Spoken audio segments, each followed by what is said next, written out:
Est-ce que le coût pour ces produits, du thiopental sodique ou du pentobarbital, du bromure de pancuronium et du chlorure de potassium sont élevés et que font-ils exactement sur notre corps?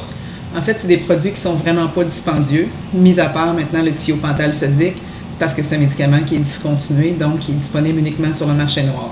Donc ça peut arriver à des sommes astronomiques. Le thiopental sodique, c'est un médicament qui aide à endormir le prisonnier, donc à le rendre inconscient pour les prochaines étapes. C'est aussi utilisé à plus petite dose, c'est ce qu'on appelle le sérum de vérité aussi. Le deuxième, qui est un curare, qui est le bromure de pancuronium. Le curare, c'est ce que ça fait, c'est que ça paralyse tous les muscles. Donc, ça empêche la douleur du prisonnier. Par contre, si c'est mal administré, ça peut brûler les veines et être très douloureux. Mais c'est vraiment ce qui empêche, genre la crise épileptique. En fait, ça va être pour rendre confortable le prisonnier et aussi ceux qui assistent à l'exécution. Le troisième, c'est le potassium. Ça, c'est le médicament qui tue.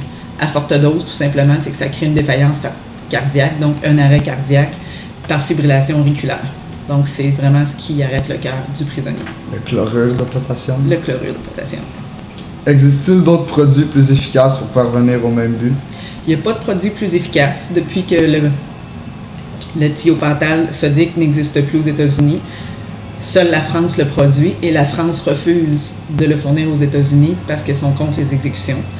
Alors, ils ont essayé d'autres médicaments, comme le midazolam, qui est un autre médicament d'une autre classe qui aide à endormir. C'est moins fort. Et juste dans les dernières années, il y a eu 3 exécutions ratées, que le prisonnier s'est réveillé pendant l'exécution et il a beaucoup souffert. Et le dernier, ça l'a pris plus de 47 minutes au lieu de 3 pour mourir. Alors maintenant, au lieu d'utiliser un autre médicament, il recommande carrément l'électrocution comme alternative. C'est bon, merci. Merci.